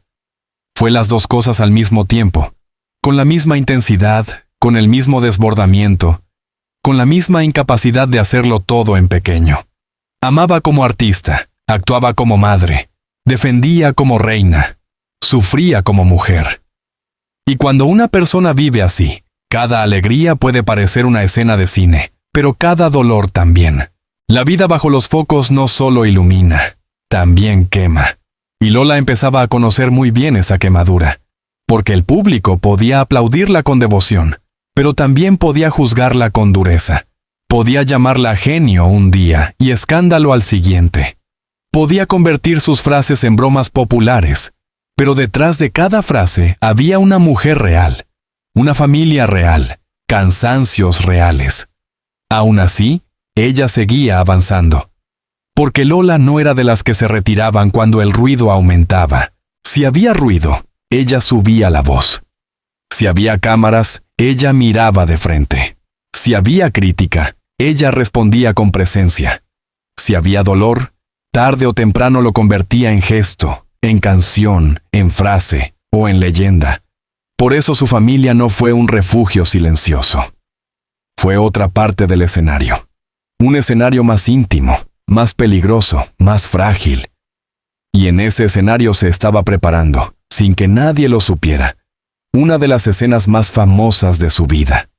Una iglesia, una novia, un novio, miles de personas, cámaras, gritos, flashes, una madre al borde del estallido. Pero antes de que esa frase se volviera inmortal, Lola todavía tenía que atravesar otra zona complicada de su historia. La de los escándalos públicos, los gestos imposibles, las frases que España repetiría una y otra vez, y la manera en que su carácter terminó convirtiéndose en parte inseparable de su mito. Porque Lola Flores no solo fue famosa por cantar, bailar o actuar. Fue famosa por ser Lola. Y ser Lola significaba que cualquier momento podía convertirse en historia. Incluso un pendiente perdido. Incluso una declaración ante las cámaras. Incluso una frase dicha en plena desesperación. Ahí comenzaba otra dimensión de la faraona. La mujer que no solo dominaba los escenarios, sino también los titulares. Y esa parte de la historia sería todavía más explosiva. Hay artistas que dejan canciones. Lola Flores dejó canciones, películas, bailes, escenas. Pero también dejó algo más difícil de fabricar. Frases. Frases que no parecían escritas por nadie. Frases que nacían en mitad del caos. Frases imperfectas, espontáneas, casi salvajes. Frases que podían sonar a broma, a enfado, a súplica o a sentencia, pero que siempre tenían algo imposible de copiar, porque Lola no hablaba para quedar bien. Lola hablaba como vivía, de frente. Y quizá por eso España la escuchaba incluso cuando ella no estaba cantando. A medida que su fama crecía, Lola Flores dejó de pertenecer solamente a los escenarios. Su vida empezó a ser seguida como si cada gesto suyo pudiera convertirse en noticia. Una actuación, una entrevista, una boda, una declaración ante las cámaras. Todo podía transformarse en una escena nacional. Y con Lola, casi siempre se transformaba. No porque ella lo planeara, no porque necesitara inventarse escándalos, no porque buscara ser protagonista de cada titular, sino porque Lola tenía una relación especial con el instante. Donde otros artistas callaban, ella decía. Donde otros disimulaban, ella reaccionaba. Donde otros protegían su imagen, ella mostraba el carácter. Y donde otros habrían dejado pasar un momento incómodo, Lola lo convertía en memoria popular. Uno de esos momentos ocurrió en 1977, durante una actuación en directo para el programa de televisión española Esta Noche, Fiesta, presentado por José María Íñigo. La escena parecía normal. Lola estaba actuando. El público la miraba, la música seguía. Todo estaba dentro del orden esperado de un espectáculo. Hasta que, en un giro brusco del baile, perdió un pendiente. Pero no era un pendiente cualquiera. Era un pendiente de oro. Y Lola hizo algo que casi ningún artista habría hecho en directo. Detuvo la actuación. De pronto, la artista inmensa, la mujer que había conquistado España y América, la figura que podía llenar teatros solo con su nombre, estaba buscando un pendiente por el suelo del escenario. No intentó fingir que nada había pasado. No siguió cantando con una sonrisa profesional. No dejó que el programa continuara como si aquello fuera un detalle sin importancia. Number. Lola paró. Y habló. Pidió perdón, sí, pero también dejó claro que aquel pendiente tenía valor, que le había costado su trabajo y que no pensaba perderlo así como así. En otra persona, la escena habría parecido ridícula. En Lola, se volvió inolvidable, porque ahí estaba ella entera. La artista y la mujer común al mismo tiempo. La estrella capaz de dominar una cámara, pero también la mujer que sabía perfectamente cuánto costaba ganarse las cosas. La diva que podía parecer desbordante, pero que no olvidaba el valor material y simbólico de aquello que llevaba encima. No era solo un pendiente, era su trabajo, su esfuerzo, su carácter, Su manera de decir, lo mío no se pierde en silencio. Y España lo recordó, como recordaría años después otra escena todavía más grande, más caótica y más familiar. La boda de Lolita Flores, el 25 de agosto de 1983. Aquel día, la vida privada de la familia Flores quedó completamente arrasada por el amor, la curiosidad y la invasión del público. Alrededor de 5,000 personas se agolparon en la iglesia y sus alrededores para presenciar el enlace. La ceremonia se volvió casi imposible. La multitud bloqueaba el paso. Los invitados no podían moverse con normalidad. Los fotógrafos buscaban la imagen perfecta. Los curiosos querían verlo todo. Y Lola otra vez reaccionó, pero esta vez no era un pendiente. Era su hija. La novia estaba allí, atrapada entre el vestido blanco, el ruido, la presión y la mirada de miles de personas. Lo que debía ser un día íntimo se estaba convirtiendo en una escena incontrolable. Entonces Lola tomó el micrófono y pronunció la frase que ya nadie pudo arrancar de la memoria española. Si me queréis, irse. No fue una frase pulida. No fue una frase correcta según los manuales. No fue una frase pensada para pasar a la historia. Precisamente por eso pasó a la historia. Porque era Lola en estado puro. Una madre desesperada. Una artista acostumbrada a mandar sobre la escena. Una mujer que entendía el cariño del público, pero que también sabía cuándo ese cariño se volvía demasiado pesado. Si me queréis, irse. En esas palabras había una contradicción dolorosa. Lola sabía que la gente estaba allí porque la quería, porque quería a su familia, porque la sentía cercana. Pero también sabía que ese amor estaba destruyendo el momento. Era como si dijera, si me queréis, no me devoréis. Si me queréis, no invadáis a mi hija. Si me queréis, dejadnos vivir este instante en paz. La frase se convirtió en una expresión popular. Durante décadas siguió repitiéndose, a veces con humor, a veces con ironía, a veces como símbolo del carácter indomable de la faraona. Pero detrás de la anécdota había algo más serio. La escena mostraba el precio de ser Lola Flores. El público no quería verla solo sobre el escenario. Quería verla en todas partes. En su casa, en su familia, en sus alegrías, en sus enfados, en sus bodas, en sus problemas. Y Lola, que tantas veces había convertido su verdad en espectáculo, se encontró atrapada por esa misma verdad. Porque cuanto más auténtica era, más la querían mirar. Pero si el pendiente y la boda mostraron a una Lola espontánea, pasional y protectora, otro episodio iba a mostrar a una Lola mucho más vulnerable ante la opinión pública. Sus problemas con Hacienda.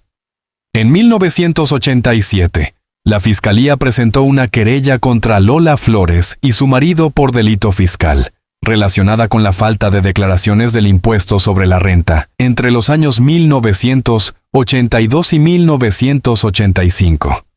La cantidad exigida como fianza era enorme, 145 millones de pesetas.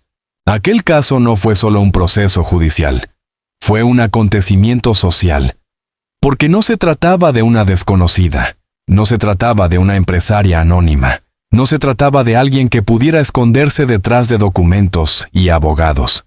Era Lola Flores, la misma mujer que había cantado para España, la misma que había cruzado América, la misma que había hecho reír, llorar y discutir al país entero, la misma que podía convertir una frase en patrimonio popular, y ahora estaba frente a las cámaras por un asunto fiscal. La situación era delicada, el país miraba. La prensa seguía cada detalle. El caso se convirtió en ejemplo público de la lucha contra el fraude fiscal. Y Lola, como siempre, no pudo evitar responder con una frase que parecía salir directamente de su mezcla de ingenuidad, dramatismo y sentido popular. Ante las cámaras, llegó a decir, si una peseta me diera cada español, podría pagar. Otra vez, una frase. Otra vez, una salida inesperada. Otra vez, Lola hablando como si el país entero estuviera sentado frente a ella en una mesa de cocina. Para algunos, aquello fue una muestra de descaro. Para otros, una ocurrencia genial. Para muchos, una frase excesiva. Para casi todos, un momento imposible de olvidar. Y eso era lo impresionante. Incluso en un asunto serio, incluso en medio de un problema judicial, Lola seguía siendo Lola. No encontraba refugio en el silencio. No hablaba con lenguaje técnico. No se escondía detrás de una máscara fría. Respondía desde su personaje y desde su persona al mismo tiempo. Esa mezcla la hacía fascinante, pero también peligrosa para sí misma. Porque Lola tenía algo que el público amaba y castigaba a la vez. No parecía filtrarse. Lo que pensaba, lo decía. Lo que sentía, lo mostraba. Lo que le dolía, se le notaba. Lo que la enfadaba salía ardiendo. En 1989 fue absuelta inicialmente por un vacío legal, pero después, tras el recurso de la Fiscalía, el Tribunal Supremo la condenó en 1991 como autora de delitos contra la hacienda pública. No llegó a cumplir prisión de forma efectiva, pero el golpe público ya estaba dado. Y para una figura como Lola, el golpe público dolía de una manera especial, porque Lola no era solo una ciudadana ante la justicia, era un símbolo. Y cuando un símbolo cae en una polémica, el país no observa con neutralidad. Opina, juzga, discute, se burla, defiende, ataca. Lola volvió a estar en el centro. Pero esta vez no por una canción, no por una película, no por una boda, no por un escenario, sino por sus cuentas, sus errores, sus explicaciones y su imagen pública. Aún así, ni siquiera aquel episodio logró borrar su magnetismo. Quizá porque Lola Flores nunca fue querida como se quiere a una figura perfecta. Fue querida como se quiere a una fuerza contradictoria. Una mujer capaz de errores, de excesos, de frases imposibles, de arranques memorables, y de una humanidad que se le escapaba por todas partes. El pendiente perdido, el grito en la boda, la frase de la peseta. Vistos juntos, esos momentos cuentan algo más profundo que una colección de anécdotas. Cuentan la historia de una mujer que no sabía desaparecer dentro del protocolo. En televisión, rompía la actuación para buscar una joya. En una boda, rompía el caos con una orden desesperada. Ante Hacienda, rompía el lenguaje judicial con una frase de pueblo. Y en cada ruptura aparecía ella. Lola sin filtro. Lola sin miedo al ridículo. Lola sin manual de comportamiento. Lola inmensa, incómoda, cercana, teatral, humana. Por eso su carácter se volvió leyenda. No porque siempre tuviera razón. No porque todo lo que hiciera fuera admirable. No porque sus frases fueran perfectas, sino porque eran suyas. Y en un mundo lleno de artistas que intentaban parecer impecables, Lola parecía viva. Viva cuando cantaba. Viva cuando se equivocaba. Viva cuando se enfadaba. Viva cuando pedía que le devolvieran un pendiente. Viva cuando gritaba en una iglesia. Viva incluso cuando se veía acorralada por sus propios problemas. Pero la vida, incluso para alguien como ella, tiene límites. Y mientras España seguía recordando sus frases, sus canciones y sus escándalos, el cuerpo de Lola llevaba años enfrentándose a una batalla mucho más silenciosa. Una batalla que no se resolvía con un micrófono, ni con una mirada desafiante, ni con una frase capaz de hacer reír o callar a todo un país. La enfermedad ya formaba parte de su historia. Y poco a poco, aquella mujer que parecía imposible de apagar, iba a entrar en el tramo más doloroso de su vida. El público había visto a Lola enfadarse, la había visto reír, la había visto cantar, la había visto imponerse, la había visto caer en polémicas y volver a levantarse, pero todavía faltaba verla frente a algo que ni siquiera la faraona podía dominar: su propio final. Durante años, Lola Flores había parecido invencible. No porque no sufriera, no porque la vida no la golpeara, no porque estuviera hecha de una materia distinta a los demás. Parecía invencible porque siempre respondía. Si el público gritaba, ella gritaba más fuerte. Si la prensa preguntaba, ella contestaba. Si el escenario se torcía, ella lo dominaba. Si perdía un pendiente, detenía el espectáculo. Si una multitud arruinaba la boda de su hija, tomaba un micrófono y dejaba una frase para la historia. Pero hay enemigos que no se vencen con carácter. Hay batallas que no entienden de focos, ni de aplausos, ni de cámaras, ni de temperamento. Batallas que empiezan en silencio, dentro del cuerpo, mientras el mundo sigue creyendo que la leyenda puede con todo. A Lola Flores le ocurrió eso. En 1972, fue diagnosticada con cáncer de mama. Aquel dato, dicho así, parece frío. Una fecha, una enfermedad, una línea en una biografía. Pero detrás de esa línea, había una mujer que había vivido de mostrarse entera ante el público y que, de pronto, tenía que enfrentarse a una fragilidad que ningún vestido rojo, ninguna joya, ninguna canción podía ocultar del todo. Lola se sometió a tratamientos. Siguió adelante, siguió apareciendo, siguió siendo Lola, porque esa era su manera de vivir. No retirarse del todo. No dejar que el miedo escribiera la última palabra demasiado pronto. Pero la enfermedad estaba ahí, como una sombra paciente. Mientras España seguía recordando sus frases, sus películas, sus canciones y sus escándalos, la vida privada de Lola se iba llenando de una tensión más íntima. La mujer que tantas veces había convertido el dolor en gesto escénico, tenía ahora un dolor que no estaba hecho para el espectáculo. Y aún así, el público seguía mirando. Ese fue quizá uno de los dramas más profundos de su vida. Incluso cuando necesitaba silencio, Lola Flores seguía siendo una figura pública. Incluso cuando el cuerpo pedía descanso, el mito seguía exigiendo presencia. Incluso cuando la mujer se cansaba, la faraona parecía obligada a mantenerse de pie. En 1990, publicó el álbum Homenaje, con colaboraciones de grandes artistas como Julio Iglesias, Celia Cruz, Rocío Jurado y José Luis Rodríguez, El Puma. Aquello no sonaba solo a disco, sonaba también a reconocimiento, a reunión de nombres enormes alrededor de una mujer que ya pertenecía a la historia. Era como si el mundo artístico empezara a decirle en vida lo que tantas veces se dice demasiado tarde. Sabemos lo que has sido. Sabemos lo que significas. Sabemos que no habrá otra igual. Pero Lola no era una estatua de museo. Todavía estaba viva, todavía tenía mirada, todavía tenía orgullo, todavía podía imponerse con una frase, con un gesto, con una aparición. Y sin embargo, el desgaste avanzaba. En 1994, cuando su salud ya estaba seriamente afectada, Antena 3 le dedicó un homenaje cargado de emoción. Allí acudieron figuras del mundo artístico, nombres importantes de la cultura y de la música, personas que habían compartido época, escenarios o admiración por ella. Imaginemos esa escena. Lola, la mujer que había llenado teatros. Lola, la que había cruzado América. Lola, la que había sido llamada la faraona. Lola, la que parecía poder con cualquier multitud. Sentada ahora ante el cariño de los demás, ya no necesitaba demostrar nada.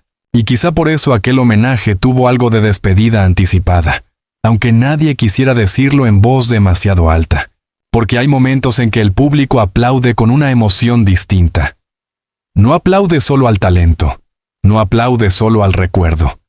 Aplaude para retener a alguien un poco más, para decirle que todavía está ahí, para negar, aunque sea por unos minutos, que la vida también puede llevarse a los mitos, pero la vida siguió avanzando. El 16 de mayo de 1995, Lola Flores falleció en su residencia de El Lerele, en La Moraleja, Alcobendas. Tenía 72 años. La noticia no sonó como una noticia cualquiera. Sonó como si se apagara una voz que siempre había estado demasiado viva para imaginarla en silencio. Como si España perdiera no solo a una cantante, ni solo a una actriz, ni solo a una bailaora, sino a una forma entera de entender el espectáculo. Porque Lola no era únicamente lo que hacía, era lo que provocaba. Provocaba admiración, provocaba discusión, provocaba risa, provocaba escándalo, provocaba ternura, provocaba memoria. Y cuando murió, provocó algo más difícil, un vacío. Su capilla ardiente fue instalada en el Centro Cultural de la Villa, en Madrid. La gente pudo acercarse a despedirse de ella. Admiradores, curiosos, artistas, personas anónimas, todos pasaban frente a la mujer que durante décadas había parecido pertenecerles de algún modo. Pero esta vez no había frase, no había salida ingeniosa, no había gesto teatral, no había micrófono, solo despedida. España miraba a Lola por última vez, pero ya no como a la mujer que podía responder al mundo. Ahora la miraba con una mezcla de gratitud, incredulidad y pena. Como se mira a alguien que ha estado tan presente que cuesta aceptar que ya no vaya a volver a aparecer. Después fue sepultada en el cementerio de la Almudena, y allí, bajo el peso del silencio, empezó otra forma de leyenda. Porque los artistas como Lola Flores no desaparecen el día que mueren. Cambian de lugar, dejan de ocupar escenarios y empiezan a ocupar recuerdos. Dejan de responder entrevistas y empiezan a hablar a través de imágenes antiguas. Dejan de cantar en directo y empiezan a vivir en las canciones que otros siguen poniendo cuando quieren sentir algo verdadero. Pero el dolor de la familia Flores no terminó con aquel adiós. Solo 14 días después, el 30 de mayo de 1995, la familia sufrió otra pérdida devastadora con la muerte de su hijo Antonio Flores, a los 33 años. Fue un golpe demasiado cercano, demasiado cruel, demasiado difícil de explicar sin que la voz baje sola. La Casa Flores, que había sido música, arte, carácter y vida pública, quedó atravesada por una pena inmensa, como si la muerte de la faraona hubiera abierto una grieta y, por esa grieta, se hubiera escapado también otra parte del alma familiar. Y entonces, el país entendió algo. Detrás del mito había una familia. Detrás de la faraona había una madre. Detrás de la mujer que gritaba, reía, cantaba y se imponía, había alguien vulnerable, alguien que había amado mucho, alguien que había sufrido mucho. Alguien que al final también tuvo que rendirse ante lo único que ningún artista puede dominar, la muerte. Pero incluso en ese final, Lola Flores no quedó reducida a la tristeza, porque su historia era demasiado grande para terminar solo en una tumba. Había nacido en Jerez, en una casa sin lujos. Había conquistado Madrid. Había ardido con Zambra. Había cruzado América. Había sido madre, esposa, estrella, escándalo y símbolo. Había dicho frases que un país entero seguiría repitiendo. Había sido amada y criticada con la misma intensidad. Y al final, cuando España tuvo que despedirla, quizá muchos comprendieron que Lola no había sido perfecta. Había sido algo más raro. Había sido irrepetible. La faraona se fue, sí. Pero dejó una pregunta flotando en el aire. ¿Cómo se olvida a una mujer que nunca supo pasar desapercibida? La respuesta llegaría después, en los homenajes, en las canciones, en los documentales, en las exposiciones, en sus hijos, en sus nietas, en cada persona que todavía repite su nombre con una mezcla de risa, respeto y emoción. Porque Lola Flores murió en 1995. Pero la faraona no se apagó del todo, solo cambió de escenario. Cuando Lola Flores murió, muchos pensaron que España había perdido una voz. Pero no era solo una voz. España había perdido una presencia, una forma de mirar, una manera de entrar en escena, una mujer que podía convertir una canción en una herida, una entrevista en un incendio y una frase improvisada en memoria colectiva. Porque Lola no fue de esas artistas que desaparecen cuando se apagan los focos. Lola pertenecía a una categoría más extraña, la de las figuras que, al morir, empiezan a estar todavía más presentes. El cuerpo se fue. La faraona no. Después de aquel 16 de mayo de 1995, su nombre quedó flotando en muchos lugares a la vez. En las canciones antiguas, en las películas, en las entrevistas, en las imágenes de archivo, en la voz de sus hijos, en las conversaciones de quienes la vieron en directo, en los jóvenes que no llegaron a conocerla, pero que encontraron en ella algo difícil de explicar, una libertad salvaje. Porque Lola Flores no solo dejó una carrera, dejó una actitud. La actitud de una mujer que no quiso ser pequeña, que no pidió permiso para ocupar el centro, que habló cuando otras callaban, Que se equivocó, sí, pero siempre con una verdad imposible de falsificar. Su legado quedó primero en su propia familia. Lolita, Antonio y Rosario no heredaron solamente un apellido famoso. Heredaron una manera de entender el arte como algo que no se interpreta desde lejos, sino desde dentro, desde la emoción, desde el riesgo. Los tres siguieron caminos musicales, cada uno con su propio destino, pero siempre bajo la sombra luminosa y pesada de una madre irrepetible. Y esa herencia continuó después en nuevas generaciones. El apellido Flores siguió apareciendo en escenarios, pantallas y conversaciones culturales, como si aquella casa marcada por la música, el dolor y la fama no hubiera terminado con Lola, sino que se hubiera convertido en una raíz profunda. Pero el legado de Lola no vive solo en su sangre. Vive también en España. En Jerez de la Frontera, la tierra donde nació, su figura nunca dejó de sentirse como una presencia cercana. Allí, en 2003, se levantó un monumento en su honor. Y muchos años después, en 2023, se inauguró el Centro Cultural Lola Flores, en la Plaza de Belén, un espacio dedicado a conservar su memoria, sus objetos, su historia artística y su dimensión humana. Ese detalle tiene algo profundamente poético. La niña que nació en la calle Sol, en una casa sin grandes lujos, terminó convertida en centro cultural. La joven que un día cantaba en fiestas privadas y pequeños escenarios, terminó siendo estudiada, homenajeada, expuesta y recordada como una pieza esencial de la cultura española. Eso es lo que ocurre con los mitos verdaderos. Primero parecen demasiado vivos para ser ordenados. Después, con el tiempo, el país intenta entenderlos. Y entender a Lola Flores no es fácil, porque Lola no cabe en una definición limpia. Fue cantante, actriz, bailaora, estrella de cine, personaje popular, madre, esposa, escándalo, símbolo y leyenda. Fue copla y flamenco, pero también televisión, cine, prensa, frases virales antes de que existiera Internet. Fue tradición y ruptura al mismo tiempo. En una España donde muchas mujeres tenían que medir cada palabra, Lola hablaba con una libertad casi peligrosa. En un mundo artístico lleno de apariencias, ella se mostraba excesiva, frontal, contradictoria, viva. Por eso podía provocar admiración y crítica en la misma frase. Por eso algunos no sabían si aplaudirla, reírse, juzgarla o rendirse. Al final, hicieron todo a la vez. La homenajearon en discos, programas, documentales y exposiciones. En 2017, Jerez le dedicó la Feria del Caballo y publicó un disco homenaje.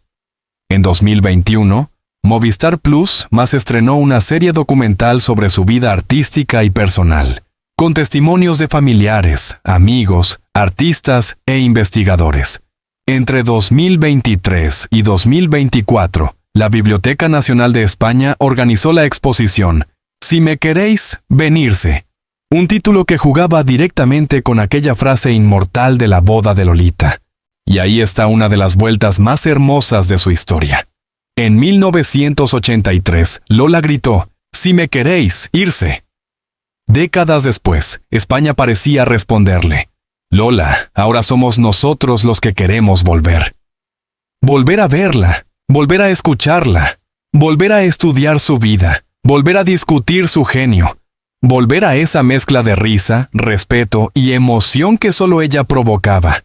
Porque Lola Flores tenía algo que no envejece: personalidad. Las modas pasan, los estilos cambian, los géneros musicales suben y bajan. Los nombres famosos aparecen y desaparecen. Pero una personalidad como la de Lola sigue funcionando porque no depende de la época. Depende de una fuerza más básica, la capacidad de hacer que el público sienta que está frente a alguien real. Y Lola era real incluso cuando parecía teatral. Quizá esa fue su gran paradoja.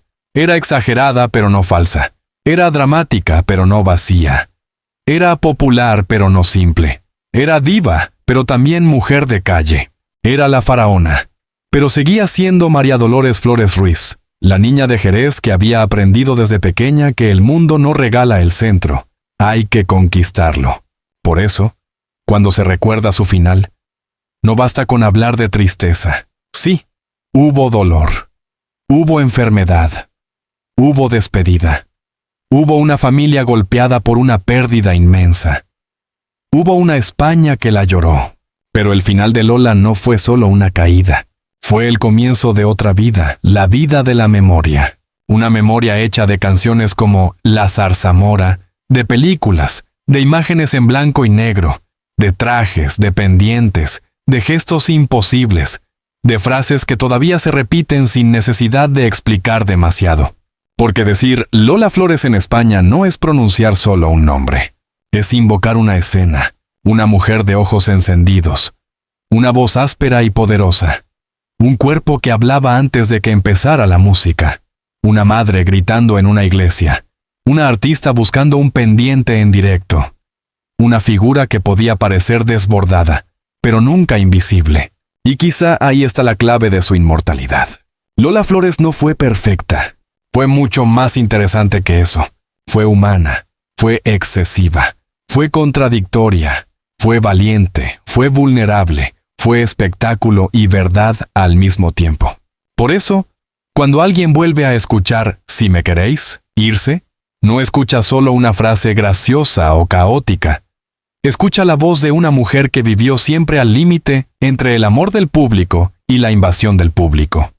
Una mujer que necesitaba ser mirada, pero que a veces también necesitaba respirar. Y ese conflicto la hace profundamente moderna, porque todos los grandes mitos esconden una herida. La herida de Lola fue vivir tan expuesta, que incluso sus momentos íntimos terminaron siendo parte de la historia nacional. Pero también fue su triunfo, porque de esa exposición nació una leyenda que sigue creciendo. Hoy, Lola Flores ya no necesita defender su lugar. El tiempo lo hizo por ella. Su nombre aparece en homenajes, documentales, estudios culturales, exposiciones y recuerdos familiares. Su influencia alcanza a artistas que no compartieron su época, pero reconocen en ella una forma de libertad escénica que todavía impresiona. La niña de la calle Sol llegó más lejos de lo que nadie habría podido imaginar. Llegó a Madrid. Llegó a América. Llegó al cine. Llegó a la televisión. Llegó a la cultura popular. Llegó a la memoria de varias generaciones. Y al final, llegó a algo todavía más difícil, a no irse nunca del todo. Porque Lola Flores murió, sí. Pero cada vez que alguien repite su frase, cada vez que suena una de sus canciones, cada vez que una cámara rescata su mirada, cada vez que España vuelve a preguntarse qué tuvo aquella mujer para ser tan imposible de olvidar, la faraona regresa, no como una sombra triste, sino como fue siempre, con fuego, con carácter, con dolor, con verdad. Y quizá por eso, tantos años después, la respuesta a su frase más famosa ya no puede ser obedecerla. Lola dijo: «Si me queréis irse». Pero España, que todavía la quiere, nunca terminó de irse. Se quedó con ella, en la memoria, en la música, en el mito, y en ese lugar donde solo viven los artistas que, incluso después del último adiós, siguen encendiendo la escena.